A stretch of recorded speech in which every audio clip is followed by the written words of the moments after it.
எல்லாம் உள்ள இறைவன் திருப்பெயரால் எனது சிறுவுரையை ஆரம்பம் செய்கிறேன். இப்போ நம்ம பஸ்ஸில் ட்ராவல் பண்ணிக்கிட்டு இருப்போம், பார்த்துருப்பீங்க. இப்போ லாங்கில் போகிறதுலாம் ஒன்றும் பிரச்சனை இல்லை. இந்த லோக்கலில் போகிற மாதிரிங்களா, அடுத்தடுத்த ஸ்டாப்பில் ஏற வண்டி இருக்கும், இறங்க வண்டி இருக்கும். சின்ன பஸ் ஸ்டாப்பில் அடுத்த ஸ்டாப்பில் போய் இறங்க வண்டி இருக்கும். சில்லற 12 ரூபா 13 ரூபா வரும் பஸ்ஸுக்கு. நம்ம 15 ரூபா கொடுப்போம். அந்த மீது அந்த 2 ரூபா என்ன செய்வான், 2 ரூபாயை நிப்பாட்டிக்கிறோம், இல்லைன்னா 1 ரூபாயை நிப்பாட்டிடுவான் கண்ட்ராக்டர், பஸ் கண்ட்ராக்டர். நம்ம அந்த நேரம் கேட்கையில் இறங்கையில் வாங்கிக்கோங்கம்மா, இல்லை சில்லற வந்தால் தாரேம்மா பஸ் கண்ட்ராக்டர். சரி, நம்மளும் சரின்றோம். பஸ்ஸு ஸ்டாப்பு வந்துடும். அதுக்காண்டி அந்த 1 ரூபாயை நினச்சிக்கிட்டே இருக்கக்கூடாது. நம்ம வேலையை நம்ம பார்க்கணும். ரோட்டில் போகிறத வர்றத அந்த இயற்கை காட்சிகளை ரசிச்சுக்கிட்டே வர வேண்டியதுதான். ரசிப்புத்தன்மை உள்ளவங்க ரசிச்சுக்கிட்டே வாங்க. ஆனால் அந்த 1 ரூபாயை விட்டுறாதீங்க. ஏன் சொல்ல வரேன்னா, 1 கோடியில் 1 ரூபா குறைஞ்சிட்டாலும் அது 1 கோடி ஆகாது. அது பல லட்சம்தான். அந்த 1 ரூபாயை போட்டால் தான் அது 1 கோடி ஆகும்.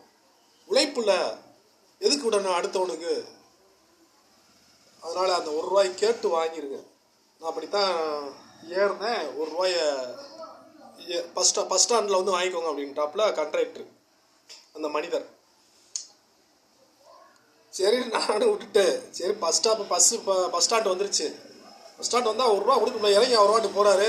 இங்கே வாங்க சார், இங்கே வாங்க, 1 ரூபா பேலன்ஸ் இருக்குது கொடுங்க அப்படின்னு. 1 ரூபா பேலன்ஸாக தர முடியாது அப்படின்ட்டா. நான் பேக்கப் பிடின்ட்டேன். நான் பேக்கப் பிடின்ட்டா இங்கே உள்ள கண்ட்ராக்டரு டிரைவரு எல்லாம் ஒன்று சேர்ந்துட்டாங்க. பேக்கப் கொடு அப்படின்னாங்க. 1 ரூபாய் எனக்கு கொடுக்க சொல்லுங்கள், நான் பேக்கப் கொடுக்குறேன் அப்படின்னு. 1 ரூபா பேலன்ஸு பஸ் ஸ்டாண்ட் வந்தோடனே தாரேன்டாரு. தரலை. 1 ரூபாயை ஏன் கொடுக்க மாட்டேங்கிறாரு? ஏன் ரூபா இல்லை?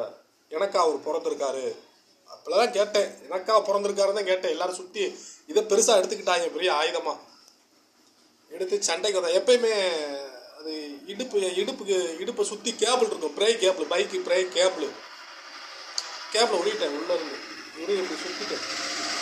சுற்றுறோடனே எல்லாம் பின்னாடி போயிட்டாங்க. இப்போ என்ன, சண்டை போடுறதுக்கு சொல்ல வரல, அந்த 1 ரூபாயை விடாதீங்கன்னு சொல்ல வரேன். அதுக்கப்புறம் தான் அந்த 1 ரூபாயை அவன் கொடுக்குறான். அந்த கேப்பில் உருவிட பிறகு தான் அந்த 1 ரூபாயை கொடுக்குறான். 1 ரூபாய் வாங்கிட்டேன். 1 ரூபாயா இருந்தாலும் விடாதீங்க, கேட்டு வாங்குங்க. 1 ரூபா இல்லை, உழைப்பு.